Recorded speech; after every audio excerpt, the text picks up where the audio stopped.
പണ്ട് പണ്ട് ഒരു ഉദാരനായ രാജാവ് ഒരു രാജ്യം ഭരിച്ചിരുന്നു. രാജാവിനും രാജ്ഞിക്കും ഒരു പെൺകുട്ടി ഉണ്ടായിരുന്നു. അവൾ ജനിച്ചപ്പോൾ അവർ സന്തോഷഭരിതരായി. അതുകൊണ്ട് രാജ്യത്തൊരു വലിയ വിരുന്നൊരുക്കാനുള്ള ഏർപ്പാടുകൾ ചെയ്തു. അവർ അവൾക്ക് റോസമണ്ട് എന്ന് പേരിട്ടു. നമുക്ക് ഈ അവസരം നമ്മുടെ രാജ്യത്ത് ഭംഗിയായി ആഘോഷിക്കണം. അതെ, നമ്മുടെ രാജ്യത്തെ എല്ലാവരെയും വിരുന്നിന് ക്ഷണിക്കണം, കൂടാതെ എല്ലാ ദേവതമാരെയും. ആ രാജ്യത്ത് 13 ദേവതമാരുണ്ടായിരുന്നു. പക്ഷേ രാജാവും രാജ്ഞിയും 12 ദേവതമാരെ വിരുന്നിന് ക്ഷണിച്ചു. 13ാമത്തെ ദേവതയെ അവർ മറന്നു. അതായിരുന്നു അവർ ചെയ്യാൻ പാടില്ലാത്തത്. വിരുന്ന് സൽക്കാരത്തിന്റെ അന്ന് എല്ലാ ദേവതകളും കുഞ്ഞിന്റെ തൊട്ടിലിനരികിൽ നിന്നുകൊണ്ട് ഓരോരുത്തരും ഓരോ അനുഗ്രഹങ്ങൾ നൽകി. ഇവൾ സുന്ദരിയായിരിക്കട്ടെ, എന്നെന്നും സന്തോഷവതിയായിരിക്കട്ടെ. അങ്ങനെ തുടർന്നു. 12ാമത്തെ ദേവത തന്റെ അനുഗ്രഹം നൽകാനായി എത്തിയപ്പോൾ 13ാമത്തെ ദേവത മോദ്ര അവിടെ എത്തി. അവളെ വിരുന്നിന് ക്ഷണിക്കാത്തതിൽ വല്ലാത്ത ദേഷ്യത്തിലായിരുന്നു. നിങ്ങൾ എന്നെ നിന്ദിച്ചു, അതിന് നിങ്ങൾ അനുഭവിക്കണം.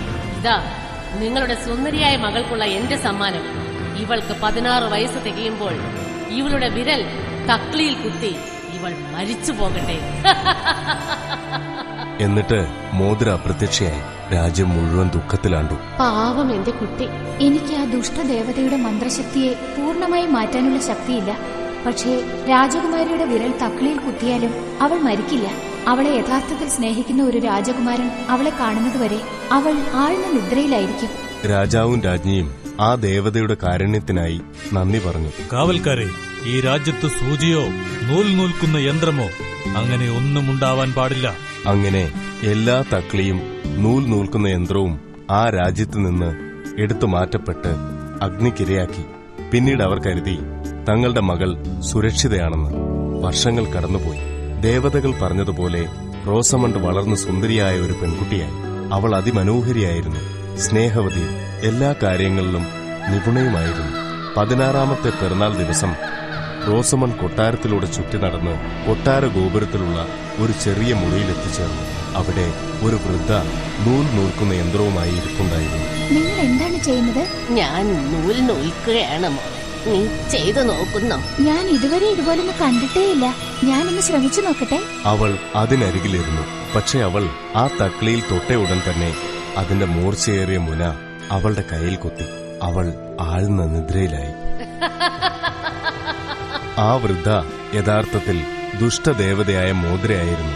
അതേസമയം തന്നെ രാജാവും രാജ്ഞിയും ഭടന്മാരുമെല്ലാം നിദ്രയിലായി. രാജ്യമൊട്ടാകെ നിദ്രയിലാണ്ടു. കൊട്ടാരത്തിനു ചുറ്റും റോസാ ചെടികൾ വളർന്നു തുടങ്ങി. 100 വർഷങ്ങൾ കടന്നുപോയി. ഒരു ദിവസം അയൽ രാജ്യത്തു നിന്നുള്ള ഇവാൻ രാജകുമാരൻ അതുവഴി വന്നപ്പോൾ രാജകൊട്ടാരം മുഴുവൻ കുറ്റിച്ചെടികൾ നിറഞ്ഞു നിൽക്കുന്നത് കണ്ടു. അവിടെ എന്താണുള്ളതെന്നറിയാൻ ആകാംക്ഷ തോന്നിയ രാജകുമാരൻ തന്റെ വാളുകൊണ്ട് കുറ്റിച്ചെടികൾ മുഴുവൻ വെട്ടിമാറ്റി. പക്ഷേ വാള് ചെടിയെ സ്പർശിച്ച ഉടൻ തന്നെ രാജകുമാരന്റെ മുന്നിൽ ഒരു വഴി തെളിഞ്ഞു കണ്ടു. അയാൾ കൊട്ടാരത്തിനകത്ത് പ്രവേശിച്ചു. എല്ലാവരും ഉറങ്ങിക്കിടക്കുന്നത് കണ്ടു. ഓരോ മുറികളിലും കയറിയിറങ്ങി. ഒടുവിൽ കൊട്ടാര ഗോപുരത്തിലുള്ള ഒരു ചെറിയ മുറിക്കുള്ളിൽ കയറിയ രാജകുമാരൻ നിദ്രയിലാണ്ടിരിക്കുന്ന രാജകുമാരിയെ കണ്ടു. എന്തൊരഴക്! ഇത്രയും സുന്ദരിയായ ഒരു പെൺകുട്ടിയെ ഞാൻ ഇതുവരെ കണ്ടിട്ടേയില്ല. അയാൾ കുനിഞ്ഞ് അവളുടെ കവളിൽ ഉമ്മവച്ചു. അവൾ ശാപവിമുക്തയായി. റോസമണ്ട് കണ്ണു തുറന്നു. എന്താ സംഭവിച്ചത്? നിങ്ങൾ ആരാണ്? ഞാൻ ഇവാൻ രാജകുമാരനാണ്. അയൽ രാജ്യത്തു നിന്ന് വന്നതാണ്. രാജാവും രാജ്ഞിയും ഉണർന്നു നോക്കിയപ്പോൾ ഇവാനും റോസമണ്ടും നിൽക്കുന്നത് കണ്ടു. അവരുടെ മകളെ കണ്ട് അവർ അത്യധികം സന്തോഷിച്ചു. ദുർമന്ത്രവാദിനിയുടെ ശാപത്തിൽ നിന്നും നീ എന്റെ മോളെ വിമുക്തയാക്കി. പിന്നീട് രാജാവ് നടന്ന കഥകളെല്ലാം രാജകുമാരനോട് പറഞ്ഞു. യഥാർത്ഥ സ്നേഹമുള്ള ഒരു രാജകുമാരന് മാത്രമേ നിന്നെ ശാപവിമുക്തയാക്കാൻ കഴിയൂ. പ്രിയപ്പെട്ട റോസമണ്ട്, നീ യഥാർത്ഥ സ്നേഹം അറിഞ്ഞിരിക്കുന്നു. രാജാവ് ഇവാന് നന്ദി പറഞ്ഞു. ഉടനെ തന്നെ റോസമണ്ടും ഇവാനും തമ്മിലുള്ള വിവാഹം നടന്നു. എല്ലാ ദേവതകളും അവരെ അനുഗ്രഹിക്കാനെത്തി. രാജ്യത്ത് വീണ്ടും ഒരു വിരുന്ന് സൽക്കാരത്തിൽ എല്ലാവരും ആഹ്ലാദത്തോടെ പങ്കെടുത്തു.